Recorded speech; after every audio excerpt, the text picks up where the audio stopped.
Big Gamer out here. How are you guys doing today? I'm super. Thanks for asking. So guys, after what was a really decent January with the likes of Yakuza 0, Resident Evil 7 and Hitman Complete Collection, we've got an even crazier February on our hands, so I thought I'd go over a few of the games, what I'm starting to call the February fight for your wallet, as a lot of the big companies are bringing big hitters even as early as February this year. The first one up on our plate today is For Honor. That's for Xbox One, PC and PS4. And this is an action brawler. It's currently sitting on Metacritic as 82 out of 100, so it is a decent game. I've enjoyed my time with it to an extent.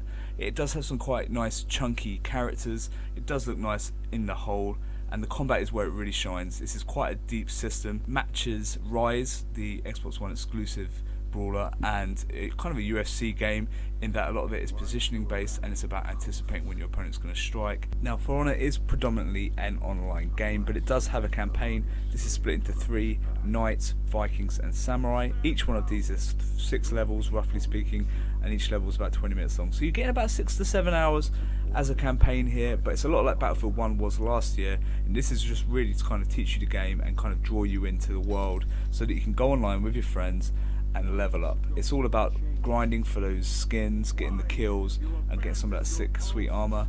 In a lot of ways it's a lot like what The Division did last year. It's pitching itself early in the year and it's going for that online market. So what can really compete for your money against For Honor? Well, if you're PlayStation 4 owner, there is an exclusive title out this month, a little game called NIOH. For fans of Dark Souls or Ninja Gaiden, this is an action RPG with insane difficulty level, loads of different types of enemies. And if you're also into kind of loot based systems, this is a lot like Diablo in that you will be finding a lot of loot. You can level up the loot, you could got your own skill trees, and this makes the game really addictive. What is really nice, if you're a PlayStation 4 Pro owner, there's actually supporting the game in a number of ways, so you can actually choose to have it run in 1440p upscaled to scaled up to 4K. This looks really nice. There's also a dynamic resolution and frame rate option where the frame rate is uncapped and it will try to find a good mixture of frame rate and resolution. And finally, there's what I'm playing on, which is actually action mode. Now this shoots for a perfect 60 frames per second at all times. You're going to have the occasional frame drop, but it runs really smooth. It's 1080p, but the game does look fantastic in 1080p, and with that buttery smooth 60 frames per second, I think it's the best way to play the game. I'm loving this game at the moment, guys. This game has an 87 out of 100 on Metacritic, and I think if you're a PS4 owner and you like action RPGs, it is a no-brainer. Buy this game right now. Sniper Elite 4 is the third game trying to take your money for February.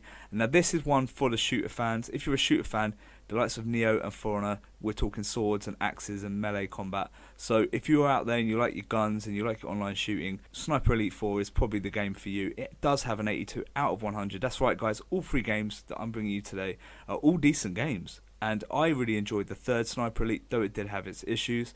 A lot of these do seem to have been addressed with Sniper Elite 4. The levels are really large, there are more objectives, and a variation of tactics will get you through it. Before, you couldn't really run and gun so much. You could use your pistol at times, but this really does give you a variation. I found myself sneaking up, using the pistol with the silencer, setting traps, going run and gun if I needed to, but mostly it's all about sitting back in that first person mode and getting those gory glory kills when you're going out 400 yard sniper shots and stuff like that. And the game looks a lot better than it did before, mostly in the lighting.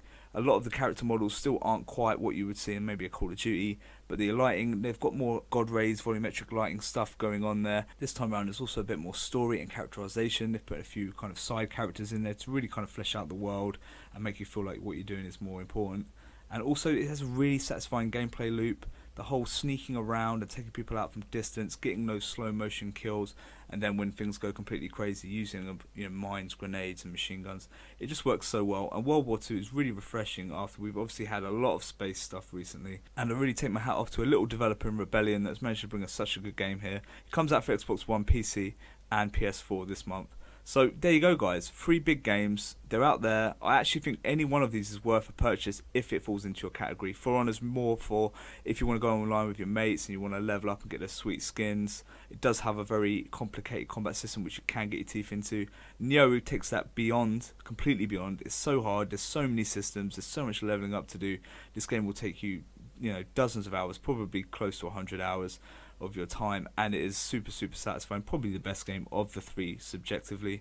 And then obviously Sniper Elite 4, completely different type of game to the first two, but if you want a shooter, this is actually a hell of a lot more competent than the previous entries, and I do also recommend this. So I'm having a hell of a time in February. March looks even crazier, so I hope this has helped you make an informed decision about if this game is right for you.